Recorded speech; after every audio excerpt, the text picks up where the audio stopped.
Bismillahirrahmanirrahim. Assalamualaikum warahmatullahi wabarakatuh. Kaum muslimin dan muslimat, para pembelajar bahasa Arab, rahimani wa rahimakumullahu ta'ala.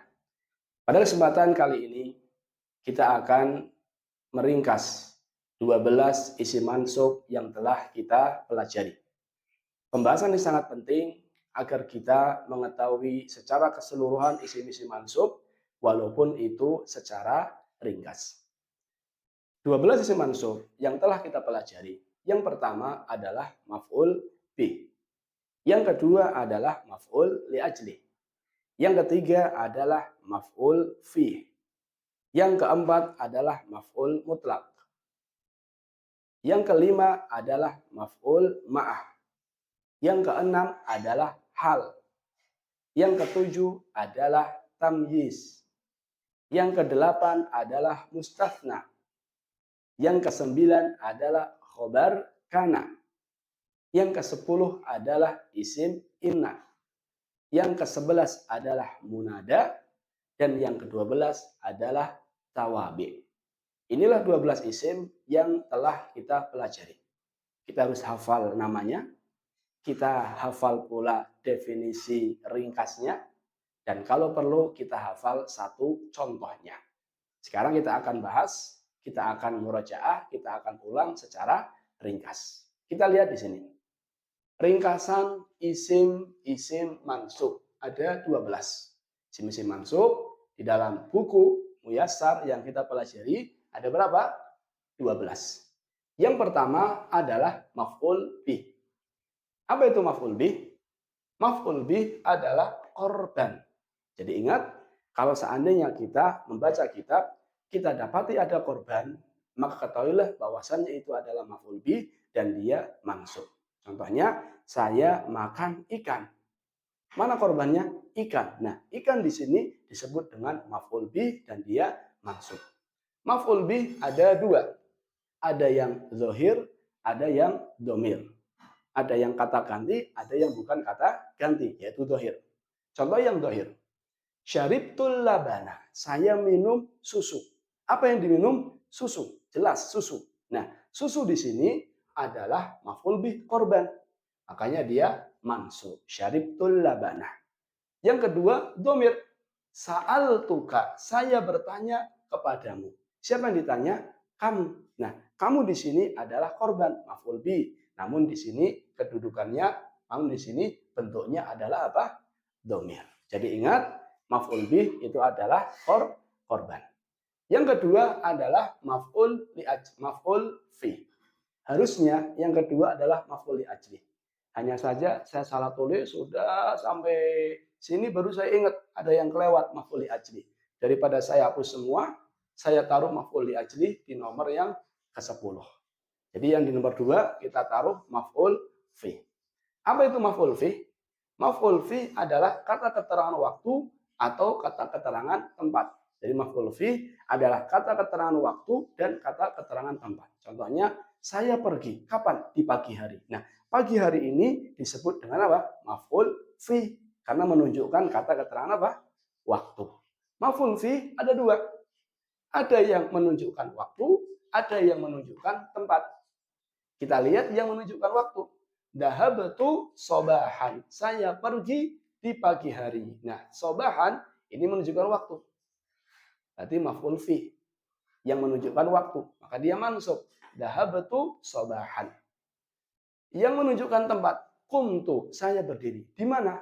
Amamaka. Di depanmu. Nah, amamaka disebut dengan maf'ul fi. Jadi ingat, maf'ul fi adalah kata keterangan tempat atau kata keterangan waktu. Yang ketiga adalah maf'ul mutlak. Apa itu maf'ul mutlak? Ingat kata kuncinya, maf'ul mutlak adalah masdar. Maf'ul mutlak adalah masdar yang jatuh setelah kata kerjanya. Apa itu masdar? Masdar itu abstrak. Jadi kalau kita belajar sorof, masdar itu adalah urutan ketiga dalam tasrif istilahi. Contohnya, akala yakulu aklan, dahaba yadhabu dihaban, daraba yadribu dorban. Nah, aklan, dorban ini disebut dengan apa? Masdar. Nah, masdar ini kalau jatuh setelah kata kerjanya disebut dengan maf'ul mutlak. Jadi ingat, maf'ul mutlak itu adalah apa? Masdar. Kita lihat contohnya. Maf'ul mutlak ada 3. Maksud 3 di sini ada 3 tujuannya. Bisa jadi untuk menekankan, bisa jadi menunjukkan bilangan, bisa jadi menunjukkan atau menjelaskan macamnya. Kita lihat di sini, dorobtu dorban. Mana masdarnya? Dorban. Nah, inilah yang disebut dengan maf'ul mutlak. Ini maf'ul mutlak. Kenapa? Karena dia masdar jatuh setelah kata kerjanya. Dorobtu, saya memukul dorban. Nah, dorban di sini adalah sebagai fungsinya adalah penekanan. Dia maf'ul mutlak, fungsinya adalah penekanan. Saya memukul, benar-benar saya memukul. Jadi dia mukul itu bukan bercanda. Jadi dia benar-benar memukul. Jadi dorban di sini tujuannya adalah untuk apa? Menekankan. Contoh berikutnya, dorobatu dorbatan. Saya memukul dengan 1 kali pukulan. Jadi kalau yang pertama untuk menekankan, yang kedua untuk menjelaskan bilangannya, berapa kali dia memukul. Dorobatu dorbatan. Saya memukul dengan 1 kali pukulan. Jadi intinya maf'ul mutlak itu adalah apa? Masdar yang jatuh setelah kata kerjanya. Masdar yang jatuh setelah kata kerjanya. Yang keempat adalah maf'ul ma'ah. Apa itu maf'ul ma'ah? Maf'ul ma'ah adalah isim setelah wawu ma'iyah. Setelah wawu ma'iyah. Jadi kalau ada isim, dia jatuh setelah wawu ma'iyah, maka dia disebut dengan maf'ul ma'ah. Contohnya, Saro aliyun wan nahro. Ali berjalan bersama sungai. Jadi wawu di sini wawu ma'iyah, bukan wawu atof. Dan fungsinya, maaf, artinya adalah bersama. Bukan dan artinya. Kalau wawu atof artinya dan. Kalau di sini artinya bersama. Saro aliyun. Ali berjalan bersama sungai. Artinya Ali ini berjalan sepanjang sungai. Nah, yang jatuh setelah wawu ma'iyah disebut dengan maf'ul ma'ah. Dia mansub. Ini 4 isim yang telah kita pelajari. Yang pertama tadi apa? Maf'ul bi. Yang kedua maf'ul fi. Yang ketiga maf'ul mutlak. Dan yang keempat adalah apa? Maf'ul ma'ah. Kita lanjut ke yang berikutnya. Yang kelima adalah hal. Apa itu hal? Hal menjelaskan keadaan. Jadi menjelaskan keadaan fa'il maupun maf'ul. Menjelaskan keadaan subjek maupun objek. Menjelaskan keadaan pelaku maupun korban. Contohnya, Ali sholat, bagaimana keadaannya? Berdiri. Nah, berdiri di sini disebut dengan apa? Hal. Menjelaskan keadaan. Ja'a Muhammadun, Muhammad datang dalam keadaan tersenyum. Nah, keadaan tersenyum di sini disebut dengan apa? Hal. Jadi ingat, hal itu menjelaskan apa? Keadaan. Dan hal ada 2. Ada 2. Yang pertama adalah hal mufrad. Hal mufrad itu adalah hal yang terdiri dari 1 kata tok. Disebut dengan hal mufrad. Contohnya, sholaitu, saya sholat. Bagaimana keadaan sholatnya? Jalisan. Saya sholat dalam kondisi duduk. Nah, jalisan disebut dengan hal. Dan halnya hal mufrad. Karena dia hanya terdiri dari 1 kata, yaitu kata jalisan. Ada hal yang selain mufrad. Contohnya, ja'al waladu, seorang anak datang, yabki, dalam kondisi menangis. Yabki ini menjelaskan keadaan anak ketika datang. Maka disebut dengan apa? Hal. Dan yabki di sini halnya bukan mufrad, bukan 1 kata. Karena dia sebenarnya yabki plus huwa. Yabki huwa, kata kerja dan fa'ilnya. Karena terdiri dari lebih dari 1 kata, maka disebut dengan hal apa? Hal selain mufrad. Ya, ini hal. Dan ingat, sohibul hal itu harus ma'rifah. Ini ma'rifah, domir. Ini al-walad, ada alif lamnya, juga ma'rifah. Ingat, hal menjelaskan apa? Keadaan.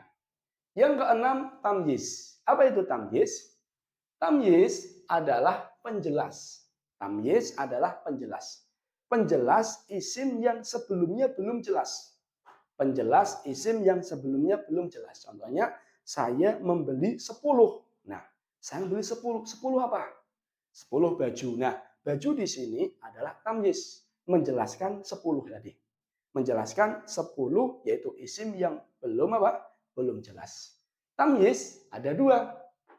Ada yang malfud, ada yang malhud. Malfud itu yang disebutkan mumayyaznya, yang dijelaskannya, sedangkan malhud itu yang tidak disebutkan. Namun kita nggak usah bahas itu, kita sebutkan contohnya saja. Bitu mitron, saya membeli 1 meter. Saya membeli 1 meter. 1 meter apa? Jelas belum? Belum. Butuh apa? Butuh penjelas. Nah, penjelasnya inilah disebut dengan tamyiz. Saya membeli 1 meter. Kumasyan, kain. Oh, berarti 1 meter di sini adalah 1 meter kain. Bukan 1 meter tanah, bukan 1 meter besi, bukan 1 meter pralon, bukan 1 meter tali atau kawat dan sebagainya, bukan. Tapi 1 meter apa? 1 meter kain. Nah, kumash, kain di sini sebagai tamyiz. Makanya dia mansub. Menjelaskan apa? Meter di sini. Contoh berikutnya, huwa aktsaru minni. Dia lebih banyak dari saya. Dia lebih banyak dari saya. Apanya? Belum jelas. Masih butuh yang namanya apa? Penjelas. Nah, penjelasnya di sini disebut dengan apa? Tamyiz. Huwa aktsaru minni. Dia lebih banyak dari saya. Apanya? Malan, hartanya. Oh, yang lebih banyak itu dalam hal apanya? Hartanya. Maka malan disebut dengan tamyiz dan dia mansub dengan fathah. Intinya tamyiz itu adalah apa? Penjelas. Yang ketujuh adalah mustasna. Apa itu mustasna? Mustasna adalah yang dikecualikan. Mustasna adalah yang dikecualikan. Para santri datang kecuali Ali. Para santri datang kecuali Ali. Mana yang dikecualikan? Ali. Nah, Ali di sini disebut dengan mustasna. Ali disebut dengan mustasna. Pembahasan mustasna sebenarnya panjang. Nanti ada istilah tam, mujab, nakis, manfi dan seterusnya. Nanti ada mustasna dengan ghair, siwa dan seterusnya. Namun karena ini untuk pemula, ingat saja di antara isim mustasna itu ada yang mansub. Contohnya, nama tulab, para santri tidur. Para santri tidur illa aliyan, kecuali Ali. Mana mustasnanya? Mana yang dikecualikan? Ali. Karena dia jatuh setelah alat istisna, alat pengecuali, yaitu illa. Nah, Ali di sini dia mustasna. Karena dia mustasna, maka dia mansub. Nama tulab, para santri tidur kecuali Ali. Yang kedelapan adalah khobar kana. Khobar kana.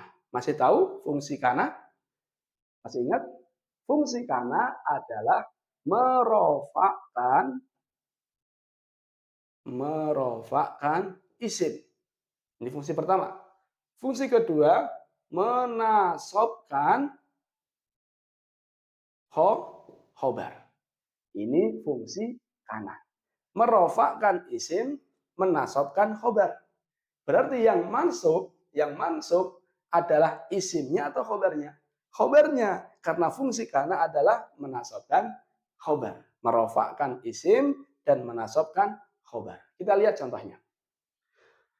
Khobar kana, pengertian adalah khobar, kadu khobar, setelah kana. Jadi khobar yang jatuh setelah kana. Contohnya, kana Muhammadun jamilan. Nah, jamilan di sini adalah khobar kana. Kana Muhammadun nadhifan. Nadhifan di sini adalah khobar kana. Khobar kana ada dua. Ada yang mufrad, ada yang selain mufrad. Mufrad itu apa Ustaz? Mufrad itu satu huruf, satu kata, maaf. Sedangkan ghairu mufrad, selain mufrad adalah yang lebih dari satu kata. Tadi seperti hal. Ada yang mufrad, ada yang jumlah. Di sini pun sama. Ada yang mufrad, ada yang selain mufrad atau jumlah. Contohnya, kana Muhammadun nabiyan. Nabi Muhammad adalah seorang nabi. Ingat fungsi kana? Merofakkan isim, menasobkan khobar. Ini isimnya. Maka dia rofa. Kana Muhammadun. Makanya isim kana masuknya ke dalam isim-isim marfu. Nabiyan adalah khobar. Fungsi kana menasabkan khobar. Maka khobarnya mansub. Kana Muhammadun nabiyan. Lanjut. Kana Aliyun fil baiti. Ini isim kana. Mana khobarnya? Khobarnya jar majrur. Jadi khobarnya selain mufrad. Jadi fil baiti ini sebenarnya dia dalam keadaan nasab. Ringkasnya, khobar kana adalah khobar yang jatuh setelah kana dan saudara-saudaranya. Apa fungsi kana? Merofakkan isim, menasobkan khobar. Kana Muhammadun nabiyan. Mana isimnya? Muhammad. Maka dia marfu. Kana Muhammadun. Mana khobarnya? Nabiyan. Maka dia mansub. Kana Muhammadun nabiyan. Ini yang ke-8. Apa tadi yang ke-5? Hal. Yang ke-6? Tamyiz. Yang ke-7? Mustathna. Yang ke-8? Khobar kana. Kita udah murojaah 8 ini. Coba kita ulang dari awal. Yang pertama maf'ul bih. Yang kedua maf'ul fi. Yang ketiga maf'ul mutlaq. Yang kelima maf'ul ma'ah. Yang keempat maf'ul ma'ah. Yang kelima hal. Yang keenam tamyiz. Yang ketujuh mustasna. Dan yang kedelapan adalah khobar kana. Sekarang kita masuk yang ke-9. Yang ke-9 adalah isim inna. Isim inna. Apa itu isim inna? Isim inna adalah isim yang jatuh setelah inna. Isim yang jatuh setelah inna. Contohnya, inna Muhammadan jamilun. Muhammadan adalah isim inna. Masih ingat fungsi inna?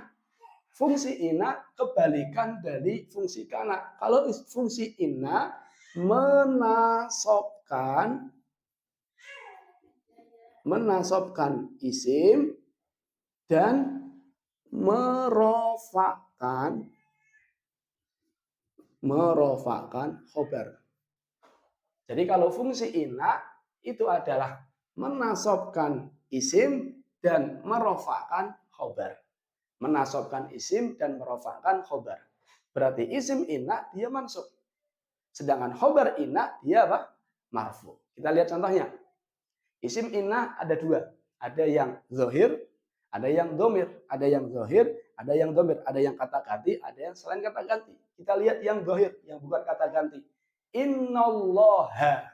Nah, ini adalah isim inna. Isim inna. Karena dia isim inna, maka mansub. Bacanya innallaha. Mana khobarnya? Ini alimun. Khobar inna apa? Rofa. Maka bacanya alimun. Innallaha alimun. Di sini isim inna dia dohir. Isim inna yang domir. Innahu, sesungguhnya dia. Berarti hu di sini mansub. Kenapa mansub? Karena dia isim inna. Hanya saja bentuknya apa? Domir. Mana khobarnya? Alimun. Khobarnya adalah alimun dan khobar inna itu marfu'. Ini yang ke-9. Apa yang ke-9? Isim inna. Yang ke-10 dan sebenarnya ini yang kedua, maf'ul li ajli. Maf'ul li ajli. Apa itu li ajli? Li ajli adalah sebab atau motif kenapa melakukan perbuatan tersebut. Saya pergi ke pondok untuk belajar. Nah, untuk belajar di sini adalah maf'ul li ajli. Kita lihat contohnya. Sumtu, saya puasa. Kenapa? Apa alasannya? Sumtu, saya puasa. Kenapa? Apa alasannya? Imanan. Karena iman. Nah, inilah yang disebut dengan maf'ul li ajli. Alasan, motif kenapa melakukan perbuatan tersebut. Sumtu, saya puasa. Kenapa? Kenapa puasa? Apakah untuk diet? Bukan. Imanan. Karena imanah. Karena dia menunjukkan sebab atau motif melakukan perbuatan disebut dengan maf'ul li ajli. Dan maf'ul li ajli itu mansub. Ya, ini yang ke-10 maf'ul li ajli. Yang ke-11 munada. Apa itu munada? Yang dipanggil. Munada yang dipanggil. Wahai Muhammad. Nah, Muhammad di sini munada. Wahai Ali. Ali di sini munada. Wahai Abdullah. Abdul di sini munada. Jadi intinya munada itu dari yang dipanggil. Munada sebenarnya banyak perinciannya. Bagaimana kalau yang dipanggil di sini isimnya ada alif lamnya?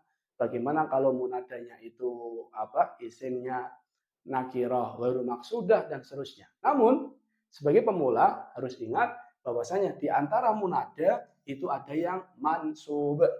Ada yang mansub. Walaupun nggak semuanya mansub. Namun di antara munada itu ada yang mansub. Contohnya, ya Rasulullah.